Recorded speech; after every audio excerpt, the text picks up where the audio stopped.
Alors aujourd'hui, on va parler de comment booster l'estime de soi de son enfant. Un sujet qui parlait à plusieurs d'entre vous, hein, qui apparemment vous tenait à cœur. Donc je suis ravie d'en discuter avec vous aujourd'hui. Je check comment je peux voir vos commentaires en même temps. J'espère que je vais les voir au fur et à mesure.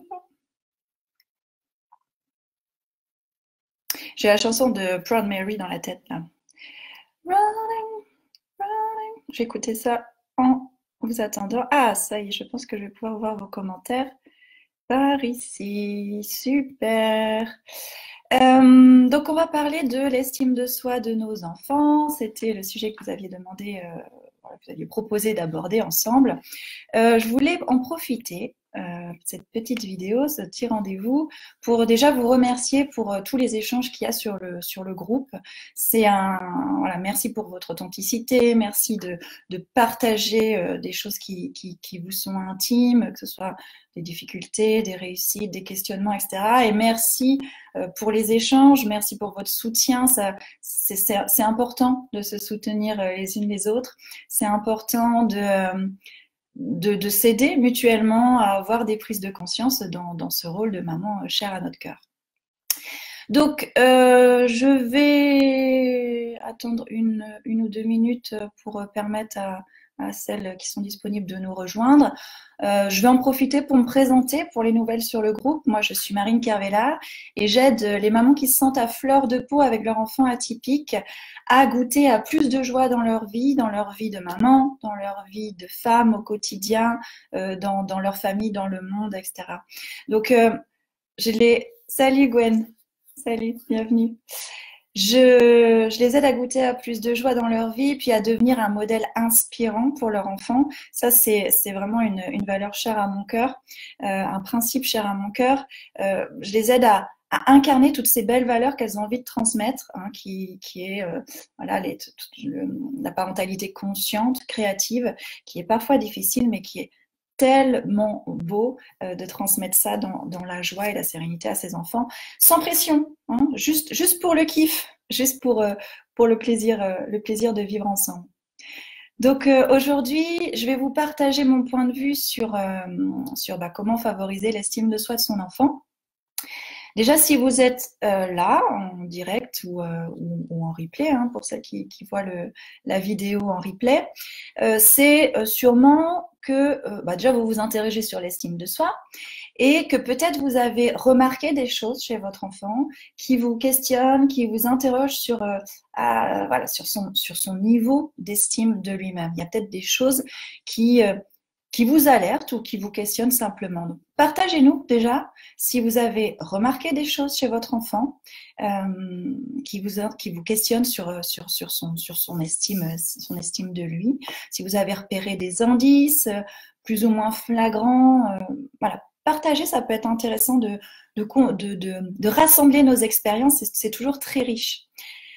Moi, ce que j'ai remarqué dans voilà, la plupart des enfants atypiques qui montrent quand même une faible estime d'eux-mêmes, ou en tout cas une estime d'eux-mêmes qui est pas stable, on va dire, ça peut être des enfants qui ont tendance à éviter certaines actions ou à éviter des défis, à éviter certains défis.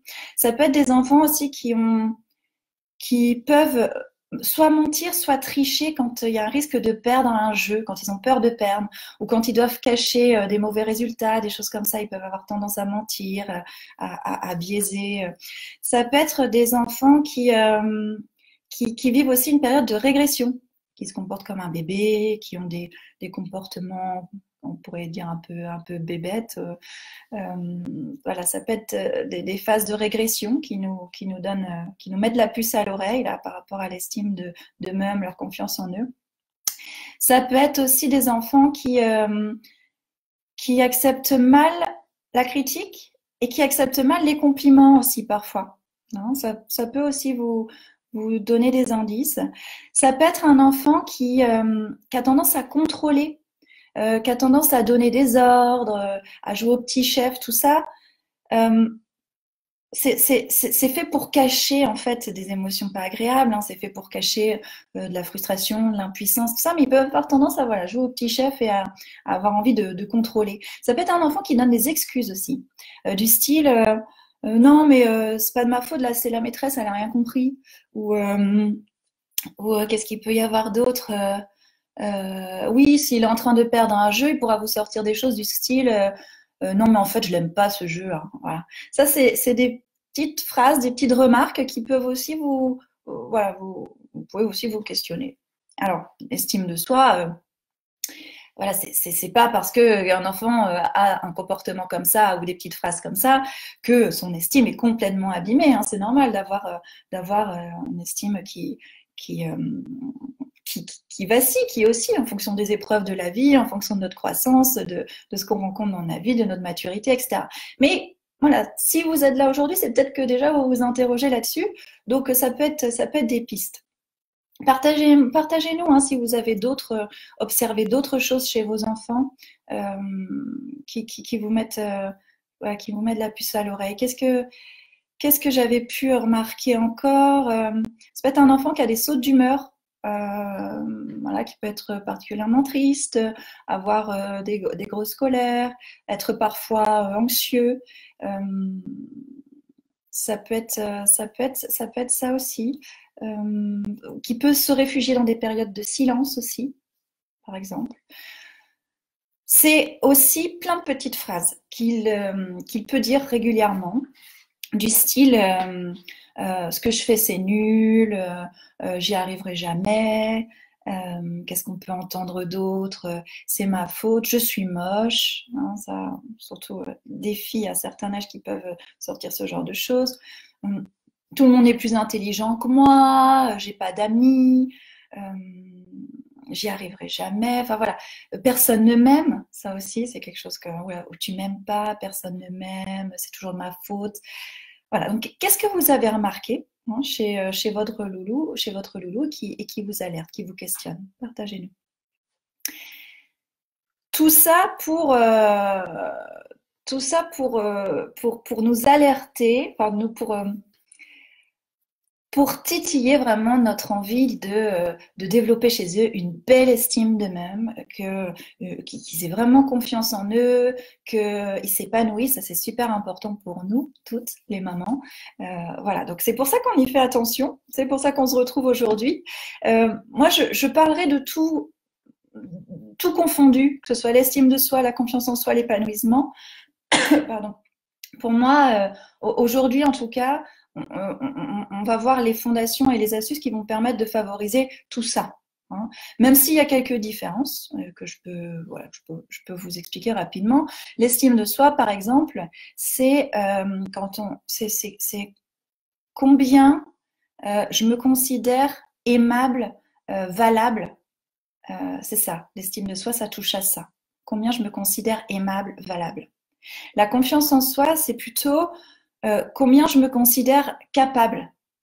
Capable de m'adapter, capable de réussir, capable de me débrouiller, voilà, plutôt capable. Donc ça touche à des zones différentes de soi. Mais quoi qu'il en soit, tout ça, l'estime, la confiance, l'épanouissement, etc., ça a les mêmes fondations. Ça a les mêmes fondations qui touchent à la sécurité. Vraiment, il y a un besoin de sécurité. Donc là où vous pouvez vraiment agir, c'est sur la sécurité, le sentiment de sécurité de votre enfant. Alors ça peut être sécurité déjà de l'environnement, donc pour qu'ils ne se sentent pas dans des situations de risque, qu'ils ne se sentent pas en danger, qu'il y ait une ambiance sécurisante, etc. Donc ça, c'est le premier levier sur lequel on peut agir pour favoriser sa sécurité. Ça peut être aussi la sécurité affective. Là, ça touche plutôt à son besoin d'amour. Et à la sécurité intérieure. La sécurité intérieure, c'est la sensation d'être solide et d'être protégé, mais intérieurement, quoi.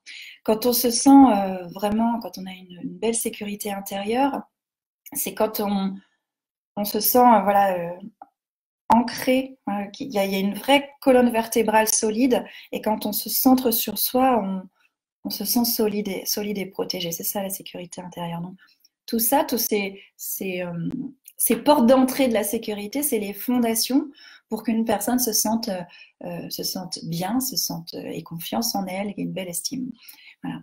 Alors aujourd'hui, moi, je vais vous partager déjà trois astuces, trois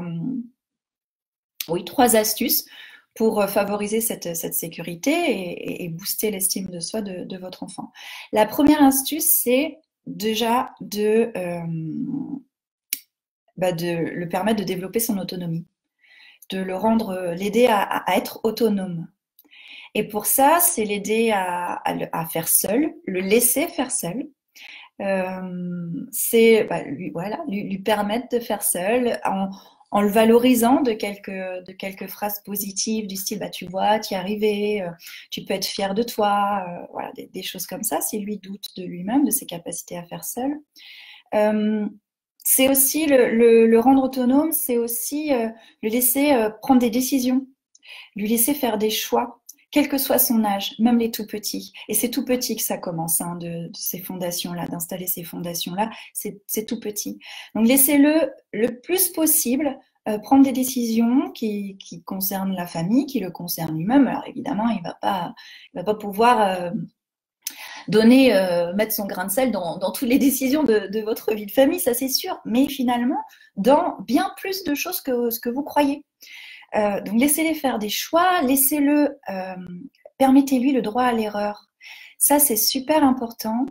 Et c'est des choses que ça paraît évident, surtout si vous avez lu des choses sur la parentalité positive, consciente, créative, etc. Si vous avez lu plein d'ouvrages, des blogs, si vous avez suivi mes vidéos, vous dites mais bien sûr, le laisser faire seul, développer son autonomie, tout ça. Et évidemment, le droit à l'erreur, c'est comme ça qu'on apprend. Ouais, ça c'est la théorie. Et en fait, en pratique, on a parfois du mal en tant que maman à justement les laisser faire seuls, les laisser s'impliquer dans des décisions, prendre des choix, leur donner le temps. Voilà. Et ça, des fois, j'imagine vous avez tous des situations comme ça où ça vous titille un peu, là où ça gratouille, là, où que vous aimeriez bien le laisser faire seul, etc. Mais que c'est plus fort que vous, c'est un peu difficile. Partagez-nous si vous avez des situations comme ça qui vous viennent, ça pourra donner des exemples et on pourra rebondir dessus. Je vous en donne quelques-uns si vous voulez. Voilà, le truc qu'on a tous vécu en tant que parents, c'est le matin quand on doit se préparer, puis que le petit loulou, par exemple, il veut vous lui avez acheté des belles chaussures à scratch, super facile à mettre, etc. Mais il a sorti ses chaussures offertes par la grand-mère avec des lacets. Et puis il s'est dit, c'est ce matin que je veux prendre le temps d'apprendre à faire des lacets. Sauf qu'il ne sait pas le faire et que ça va mettre 3 plombes et que vous êtes déjà en retard, vous êtes le maître du temps, là vous êtes accroché à votre monde, le stress monte, et là le droit à l'erreur, l'envie de faire seul, faire des choix, là, pouf, ça vous dépasse complètement et vous n'avez pas forcément les réactions appropriées à ce moment-là. On a tous vécu ça. Notre exemple, ça peut être pour des plus grands qui font leurs devoirs et qui ont... Voilà, bien sûr, il faut les laisser faire à leur manière, etc., etc.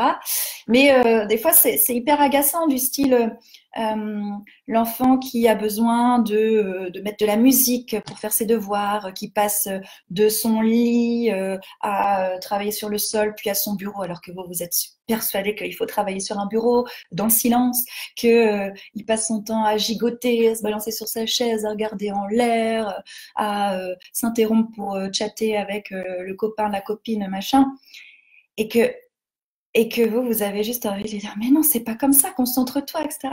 Là, encore une fois, le laisser faire seul, etc., le droit à l'erreur, prendre des décisions, faire des choix, ça vous passe au-dessus.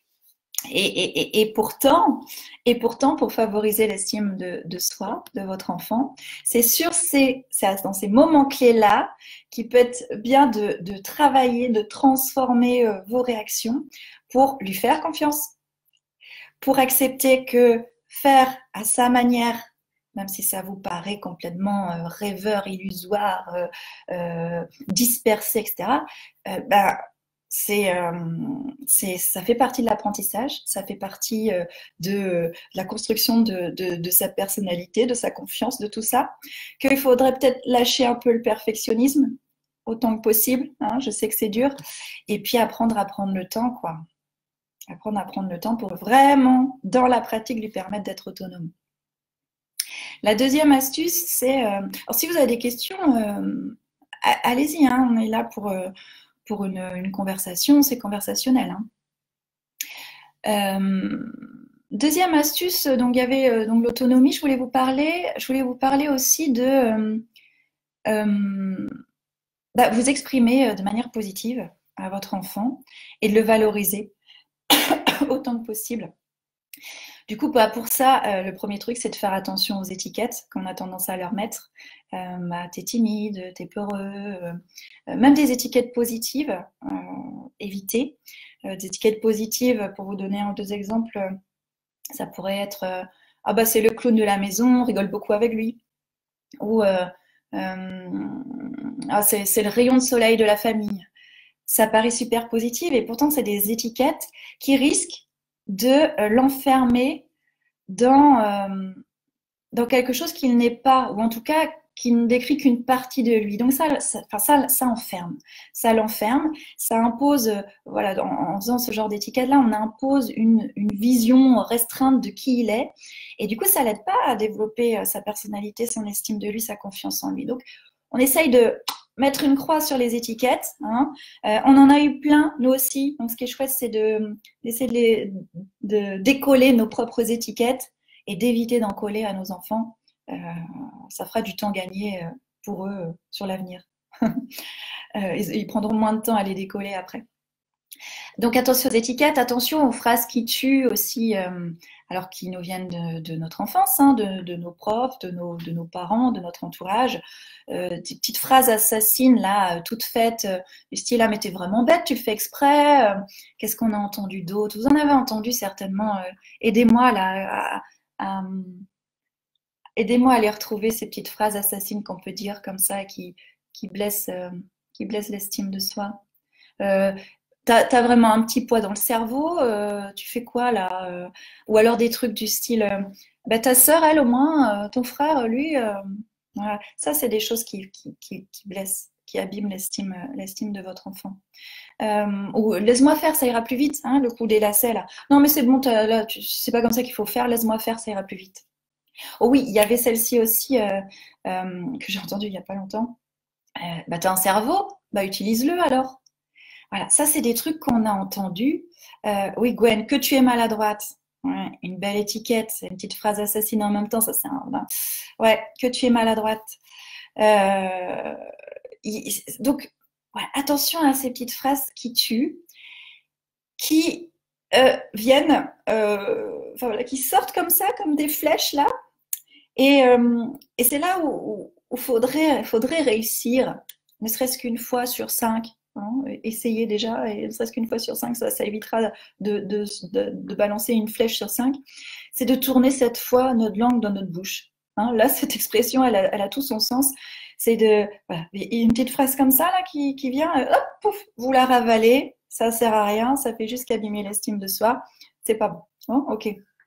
Oui, Gwen, qu'est-ce qu'on va faire de toi? Ouais, ça là, on l'a entendu aussi. C'est clair. Qu'est-ce qu'on va faire de toi? Donc tout ça, voilà, s'exprimer de manière positive,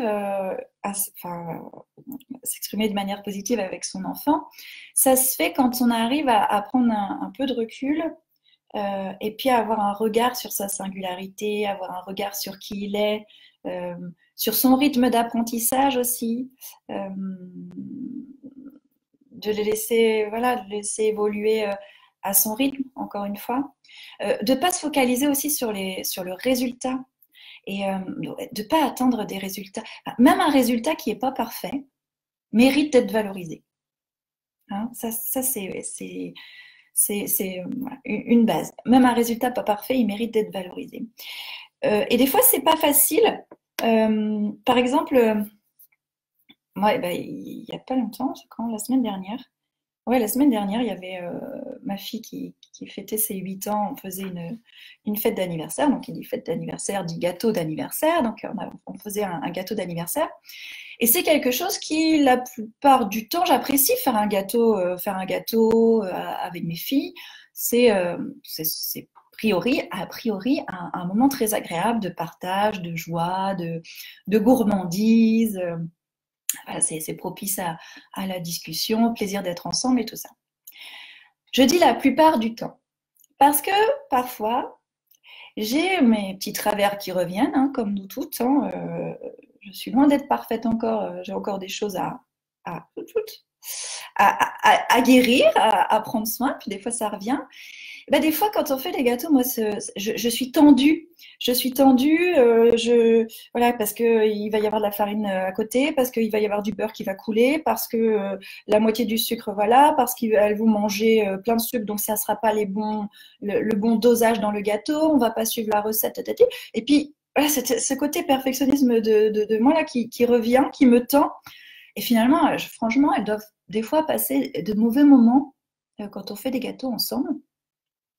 Parce que je suis fixée sur ce résultat qui n'est pas parfait et sur cette manière d'être, cette manière de faire, pas d'être, de faire, qui ne correspond pas à ce que j'avais prévu dans la recette, dans le ménage, dans le machin, dans l'ordre des choses. Et alors que c'est des moments qui devaient être tellement agréables, c'est des moments aussi d'apprentissage énorme de faire un gâteau, ça paraît bête, mais de peser, de... Oui, tu te vois dans ta cuisine, Gwen. Oui, oui. Oui, oui, c'est du vécu. Hein. Je suis sûre qu'on est plusieurs à vivre ça. Et pourtant, il y a des moments, c'est magique. Ces moments-là sont magiques.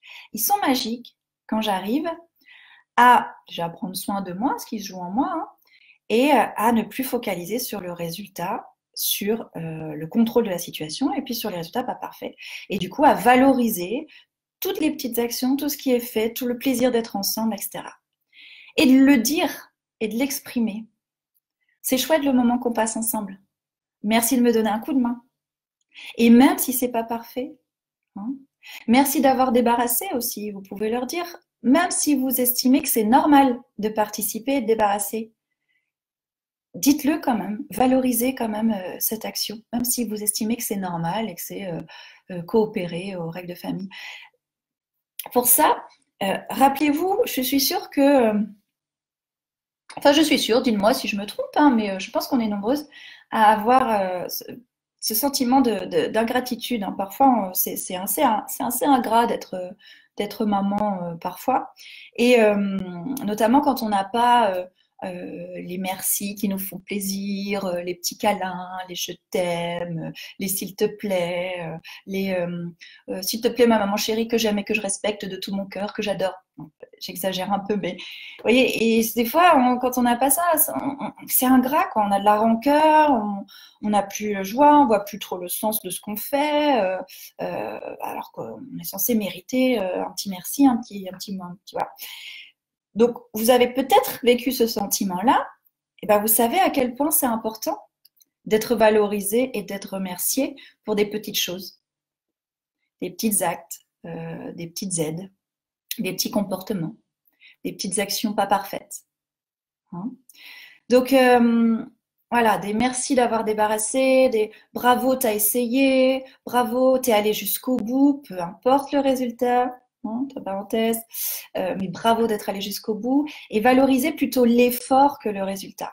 Valoriser ce qu'il a mis, ce que votre enfant a mis en place comme qualité, comme compétence, que ce soit la concentration, que ce soit sa capacité d'observation, que ce soit tout ça. Même s'il n'a pas les résultats dont vous rêviez secrètement, mais ça reste secret ça, ok? Vous le valorisez au maximum. Alors il ne s'agit pas de le valoriser à tout bout de champ pour tout et pour rien. Hein. Si il vous ramène un dessin complètement moisi, vous n'allez pas dire « Waouh, c'est génial, t'es vraiment un artiste, c'est fabuleux, etc. » Non, restez dans les clous quand même, quoi. Vous n'allez pas dire que c'est Miro ou Van Gogh, alors que non. Enfin, vous voyez, tout est une question de dosage, quoi.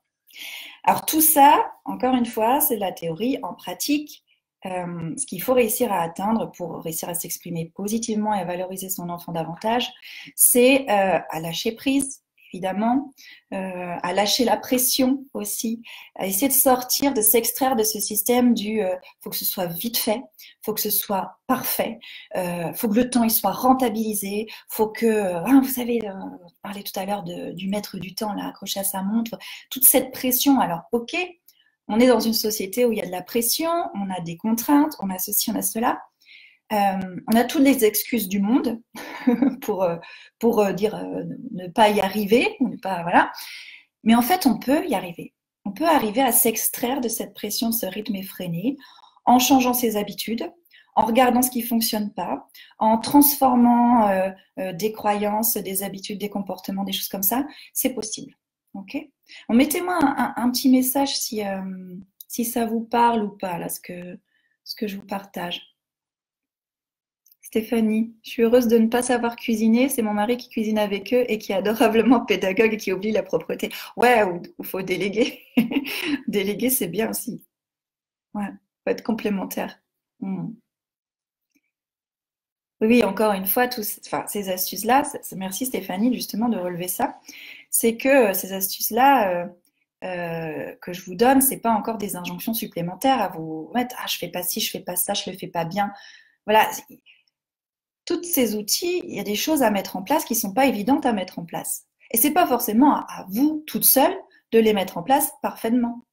Hein, ils ont peut-être un papa, ils ont peut-être des frères, des sœurs, des grands-parents, des amis, des professeurs, des éducateurs, etc. Vous n'êtes pas seul. Hein, vous n'êtes pas seul.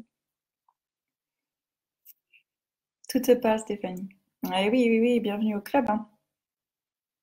La troisième astuce que je voulais vous partager, c'est bon, donc toujours hein, pour favoriser l'estime de soi de son enfant, c'est de descendre au niveau du cœur. Alors souvent quand je dis ça, c'est waouh, descendre au niveau du cœur, waouh, c'est beau, mais évidemment, moi je suis amour pour mon enfant, je l'aime, je veux l'élever dans la parentalité bienveillante, positive, consciente, mais oui, bien sûr que je suis au niveau du cœur. Mais non, maintenant ça c'est blablabli, blablabla.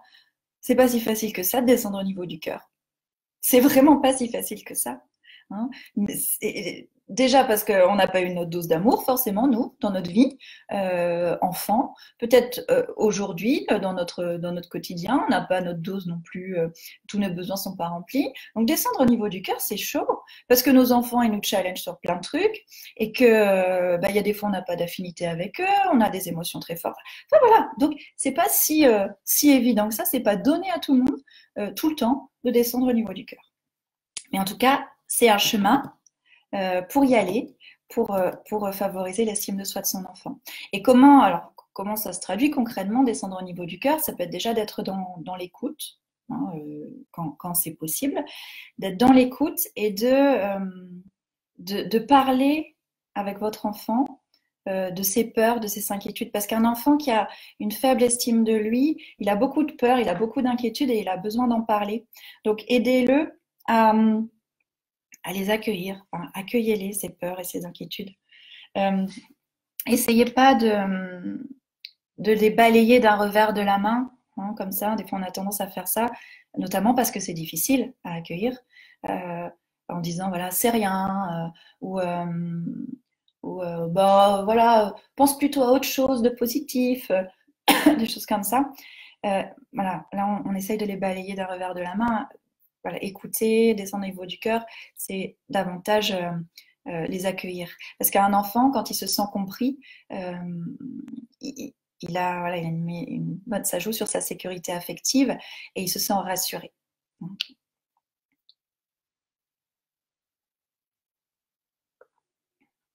Sandra, la plus grande difficulté est de lâcher prise et la pression. Yes, ça c'est des gros défis de notre rôle de maman.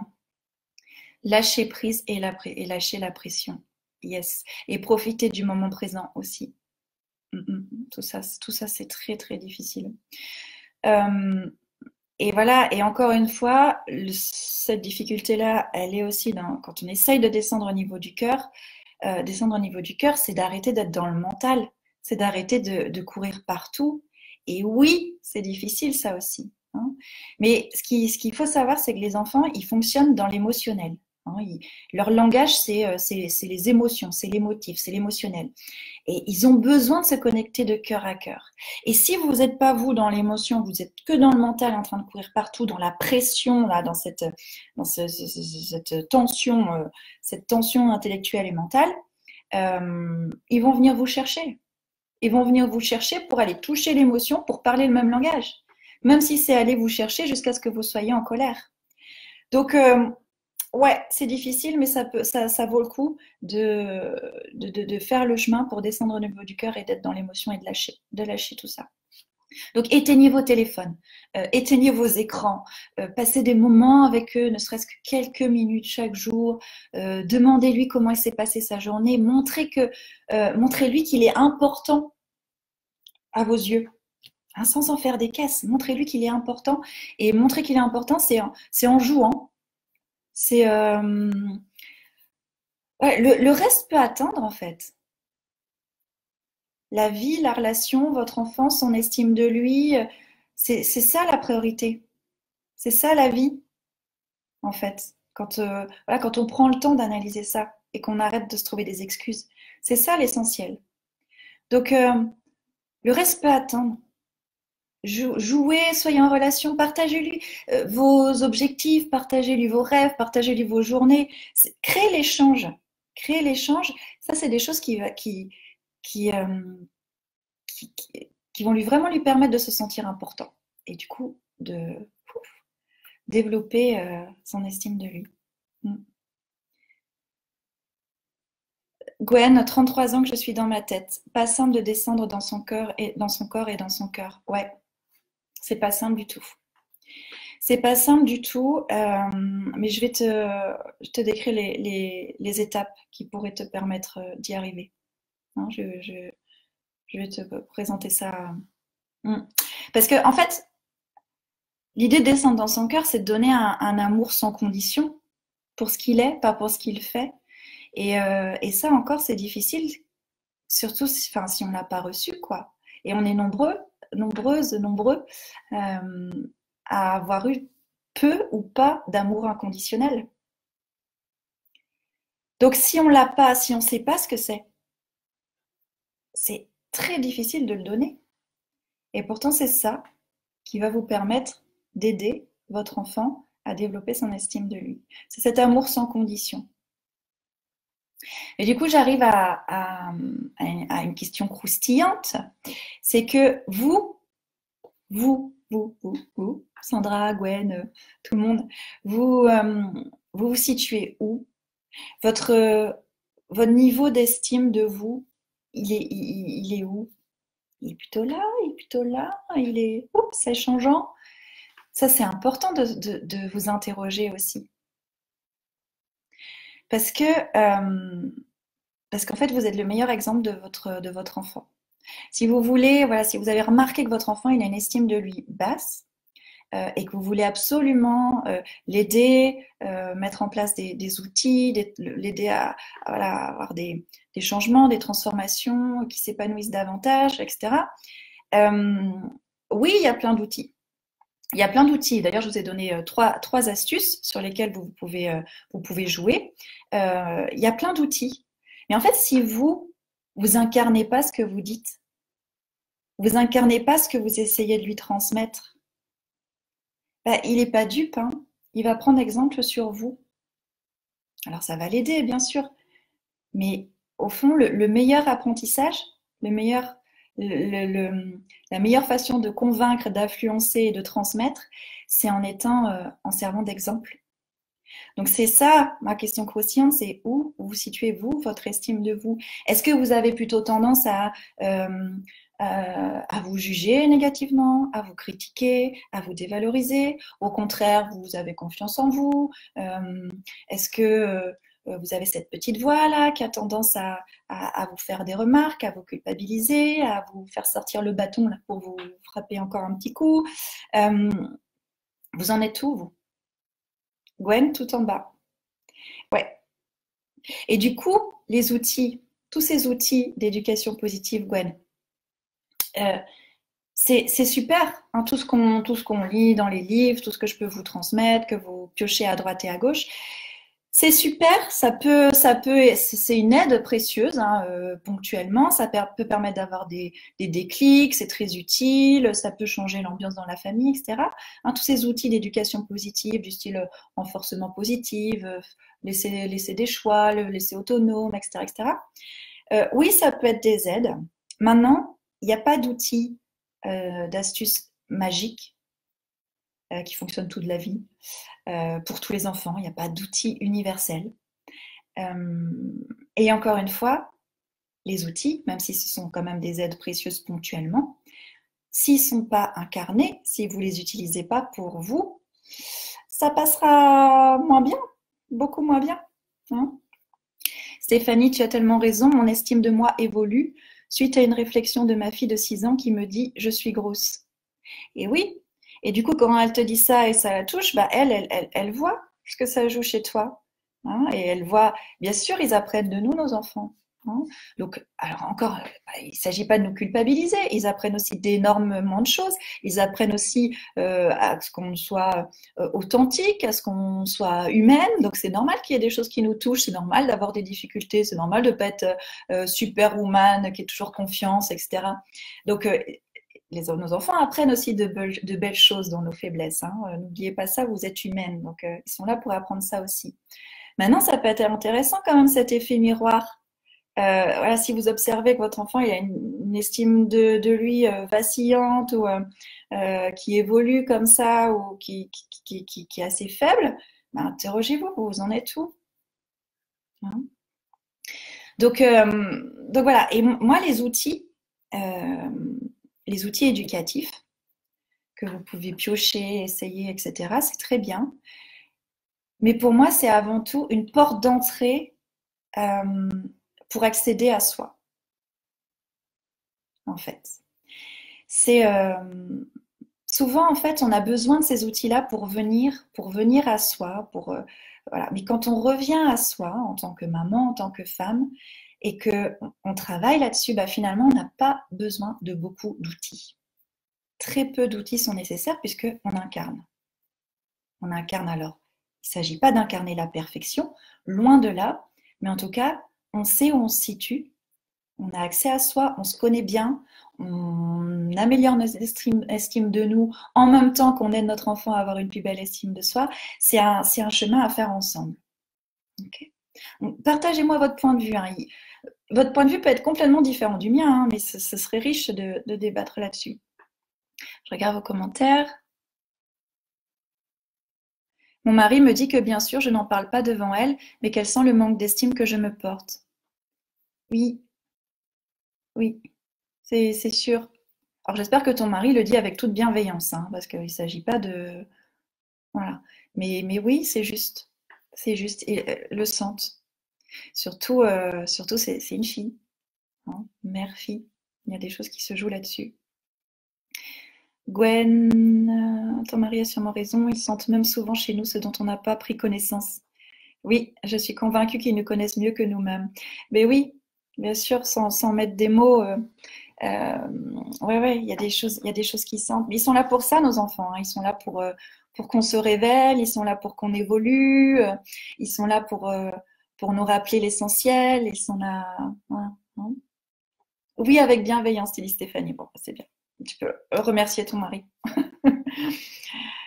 Donc, pour résumer tout ça, allez-y si vous avez des questions. Hein. Pour résumer tout ça, en fait, vous avez 3 défis à relever. Vous avez 3 défis à relever selon moi. Ce sont les défis que les mamans que j'accompagne en programme individuel relèvent à mes côtés. Bien sûr, je les guide, je les aide à pas se lâcher la main pour traverser ces étapes et ces défis. Et c'est des défis qui permettent vraiment, comme je disais, d'incarner quoi. D'incarner, de faire de votre propre sensibilité une grande force pour accompagner vos enfants et pour voilà, retourner cet effet miroir pour finalement regarder toutes les facettes de vous et grandir avec votre enfant. Donc, c'est 3 défis.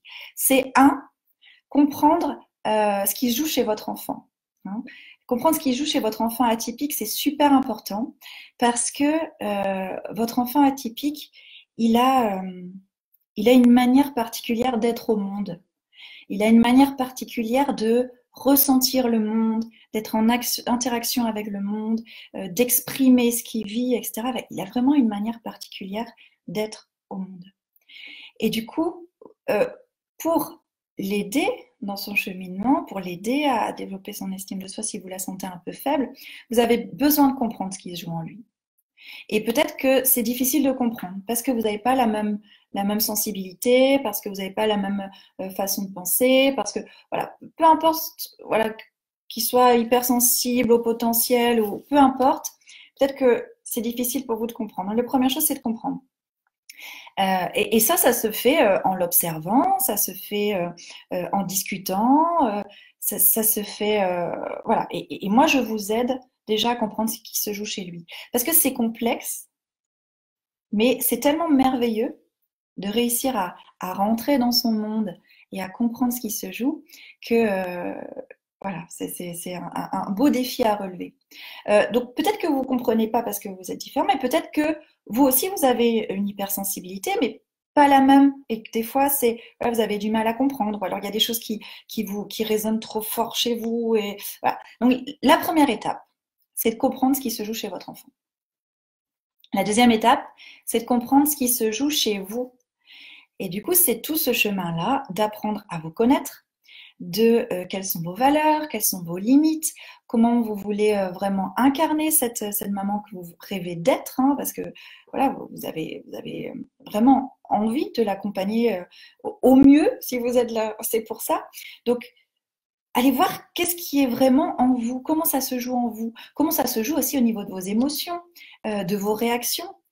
Pourquoi certains moments, bah, vous réagissez fortement, violemment, impulsivement, que ce soit de la colère, que ce soit de la tristesse, que ce soit voilà, des réactions disproportionnées. Pourquoi vous êtes touché du fait que votre enfant ait une estime de lui vacillante ou plus faible? Qu'est-ce que ça vient toucher chez vous?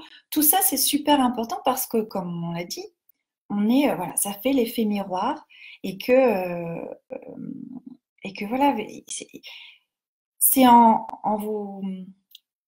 allant vers vous que vous allez pouvoir le mieux aider votre enfant.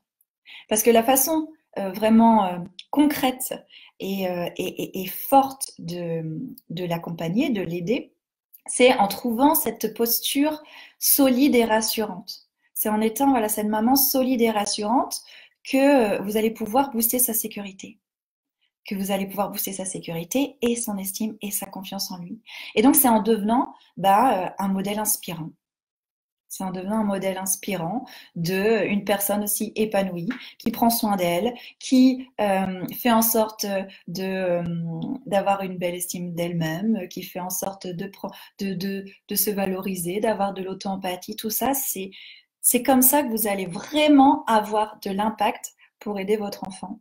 Et pour arriver à ça, parce qu'on disait évidemment que c'est pas facile, pour arriver à ça, il s'agit de libérer ce qui vous empêche d'être cette maman-là. Alors, qu'est-ce qui vous empêche? Ça peut être des peurs, ça peut être du stress, ça peut être même de l'anxiété, ça peut être votre perfectionnisme, ça peut être votre tendance à contrôler, ça peut être des croyances limitantes, ça peut être ça peut être aussi des stratégies que vous avez mis en place quand vous étiez petite ou en traversant certaines épreuves de votre vie, que ce soit pour vous protéger, pour vous en sortir, pour vous mettre en avant. Enfin, voilà, tout ce que vous avez créé comme masque, en fait, et comme stratégie pour avancer, hein, et qui sont plus nécessaires et qui finalement aujourd'hui vous limitent. Ça peut être se libérer aussi de cette faible estime. Enfin, tout ça, c'est à travailler. Tout ça, c'est à travailler pour réussir vraiment à avoir cette posture solide et rassurante pour votre enfant. Et puis pour goûter à plus de joie en famille, pour vraiment voilà, transmettre tout ce qui est cher à votre cœur, quoi, pour votre enfant. Et Gwen, tu me dis, une psy que j'apprécie beaucoup, sauf pour ne pas la nommer, ouais, me dit souvent que les enfants sont là pour prendre soin de leurs parents. Hum, Bah écoute, je vais contacter Anso parce que voilà, Gwen et moi, on se connaît pas personnellement, mais on a une connaissance en commun et Anso, je la connais personnellement. Et en fait, je suis pas tout à fait d'accord avec elle, donc ça va être un super débat qu'on va avoir. Les enfants, ils sont pas là pour prendre soin de leurs parents. C'est les parents qui sont là pour prendre soin de leurs enfants. Par contre, les enfants, ils sont là pour révéler des choses en nous qui vont nous permettre de grandir et d'évoluer. Alors tout ça, c'est les questions, voilà, c'est un peu des questions de croyance, de philosophie, de spiritualité ou de voilà. Mais mais ça peut même être dangereux de penser que les enfants sont là pour prendre soin de leurs parents, parce que un enfant reste un enfant et que il doit quand même rester à sa place d'enfant, même si c'est un être à part entière, euh, qu'il ne faut pas, voilà, avoir une position haute par rapport à lui, c'est pas ça, mais qu'il a des choses à vivre et qu'on doit nous prendre soin de lui, qu'on doit nous garder nos responsabilités pour qu'il n'ait pas cette pression sur les épaules de prendre soin de nous. Parce que ça peut faire des dégâts de grandir avec cette croyance-là qu'on doit prendre soin de nos enfants, qu'on doit prendre soin de nos parents, le lapsus. Hein, donc, ouais, attention, attention. Donc, ils sont plutôt là. Après, c'est juste une question de formulation, je pense. Je pense qu'on est d'accord au fond, mais que c'est une question de formulation. Ils sont là pour nous aider, en fait, en pointant du doigt des trucs, plutôt. Hein, ça leur met moins de pression. Ça peut être un peu de tout ça à la fois. Ouais, je pense que c'est une histoire de formulation. Donc, moi, voilà, ces trois défis-là, comprendre ce qui se joue chez votre enfant atypique, comprendre ce qui se joue chez vous, mieux vous connaître, trouver une posture solide, et ça, pour ça, en libérant tout ce qui vous empêche d'atteindre cette posture-là pour aider votre enfant. Donc, moi, je suis là pour vous aider à relever ces défis. Ces défis, vous pouvez les traverser pour arriver à vous révéler, en fait, pour arriver à rayonner en tant que maman consciente, en tant que maman bienveillante, en tant que maman humaine et imparfaite, et puis pour aider votre enfant à rayonner lui aussi, et puis avoir une belle estime de lui. Ça, c'est un merveilleux cadeau pour votre enfant, pour vous, pour votre famille, pour le monde même, j'ai envie de dire. Ce sont vraiment travailler là-dessus, sont vraiment des belles fondations pour la vie, hein. C'est des belles fondations pour la vie que de réussir à passer ces étapes et à relever ces trois défis. Donc, si vous vous sentez prête à vivre ça, à regarder les choses en face, à changer les choses en profondeur, à ne plus être que dans les prises de conscience, hein, parce que je suis sûre que vous avez plein de prises de conscience, mais à passer vraiment à l'étape de transformation, quoi, au quotidien, en incarnant les choses, dans la pratique, vraiment dans le vécu. Donc, si vous êtes prête à vraiment passer à vivre une transformation pour vous et pour votre enfant, contactez-moi en MP, hein, dites-moi déjà quel défi, par exemple, vous pose le plus de difficultés, et puis on fixera un rendez-vous pour discuter de ça et puis voir comment vous pouvez peut-être intégrer un programme de transformation. Donc s'il y a des questions, moi je vais les prendre. Sandra, tu me dis, j'ai pas relevé le troisième défi. Eh bien oui, c'est le plus gros. C'est le plus gros et c'est ce qui va permettre de vraiment tout débloquer. Et c'est vraiment ce qui va permettre de passer de la prise de conscience à la vraie transformation. Parce que il y a une étape comme ça quand on s'intéresse à la parentalité consciente, c'est que c'est bon, je sais ce qu'il faut faire, je sais que ça c'est pas bien, je sais que ça a tel impact sur le cerveau de mon enfant, je sais qu'il faut que je travaille là-dessus, j'ai pris conscience que, voilà, je sais. Ben oui, on le sait, on a pris conscience, mais ça change pas. Du coup, c'est super agaçant, mais les choses ne changent pas. La transformation ne se fait pas au quotidien, il n'y a rien qui change, la relation est toujours pourrie, l'ambiance elle est pourrie, vous en pouvez plus, etc. Et c'est là où il faut vraiment relever ce troisième défi-là, c'est d'aller libérer ce qui t'empêche de transformer ça. Et ce que tu disais, c'est Gwen qui disait ça. Alors Gwen, je reprends tes mots exactement. Oui, Gwen, tu disais pas simple de descendre dans son corps et dans son cœur. Et ben moi, la méthode que j'utilise pour tous les accompagnements individuels, hein, qui durent 6 mois, c'est d'agir sur cette transformation-là, et notamment en allant vivre les choses dans le corps et dans le cœur. Pour moi, la transformation, elle peut que se faire comme ça.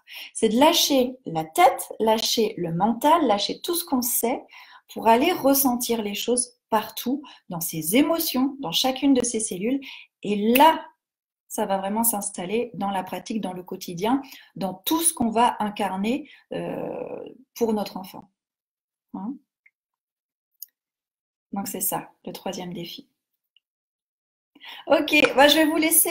Je ne vais pas vous retenir plus longtemps. Si vous voulez continuer la discussion, on continue avec plaisir sur le groupe.